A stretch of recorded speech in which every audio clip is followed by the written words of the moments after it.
नमस्कार दोस्तों, आज की हमारी कहानी है विश्वास। कृपया वीडियो को अंत तक अवश्य देखें। एक औरत रोटी बनाते बनाते ओम नमो भगवते वासुदेवाय का जाप कर रही थी। अलग से पूजा का समय कहाँ निकाल पाती थी बेचारी। बस काम करते करते ही प्रभु के दो नाम ले लेती थी कि अचानक धड़ाम से जोरों की आवाज हुई और साथ में एक दर्दनाक चीख है। जब आंगन में दौड़कर झांकी तो उसका 8 साल का बच्चा चिंटू बेहोश पड़ा था, खून से लथपथ। दोपहर का वक्त था, घर पे उसके अलावा और कोई नहीं था। वह दौड़ती हुई चिंटू के पास पहुंची। उसे कुछ समझ नहीं आ रहा था कि वह क्या करे। 20 दिन पहले कराए गए ऑपरेंडिस के बावजूद न जाने कहां से इतनी ताकत आ गई कि वह चिंटू को गोद में उठाया और चौराहे के पास नर्सिंग होम की तरफ दौड़ी। रास्ते में जी भरकर भगवान को कोसती रही, बड़बड़ाती रही, हे कन्हैया क्या बिगाड़ा था मैंने तुम्हारा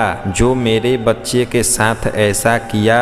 नर्सिंग होम में डॉक्टर साहब मिल गए। चिंटू का इलाज हो गया, चोट गहरी नहीं थी। चिंटू ठीक हो गया और उसे होश भी आ गया। वहां से घर लेकर आई। रात को घर पर टीवी देख रही थी, तब उसका मन बेचैन था। वह अभी भगवान को कोसती जा रही थी। एकाएक उसकी आत्मा सिहर उठी। वह सोचने लगी कि कल ही तो आंगन से पाइप का टुकड़ा हटवाया था, ठीक उसी जगह था जहां चिंटू गिरा पड़ा था। अगर कल मिस्त्री नहीं आते तो उसका हाथ पेट की तरफ गया जहां टाके अभी भी हरे थे। ऑपरेशन से उसे आश्चर्य हुआ कि 20-25 किलो के चिंटू को उसने कैसे उठाया और वह कैसे चौराहे तक चली गई।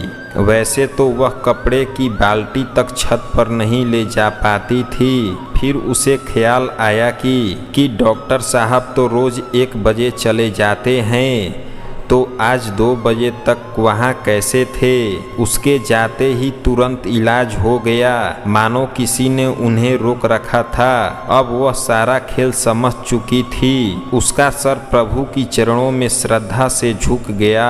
मन ही मन प्रभु से अपने शब्दों के लिए माफी मांगी। तभी टीवी पर ध्यान आया तो प्रवचन चल रहा था। प्रभु कहते हैं कि मैं तुम्हारे आने वाले संकट को तो नहीं रोक सकता, लेकिन तुम्हें इतनी शक्ति दे सकता हूँ कि तुम आसानी से उसे पार कर सको। तुम्हारी राह आसान कर सकता हूँ, बस धर्म के मार्ग पर चलते रहो। उसने तभी मंदिर की तरफ देखा तो कन्हैया मुस्कुरा रहे थे।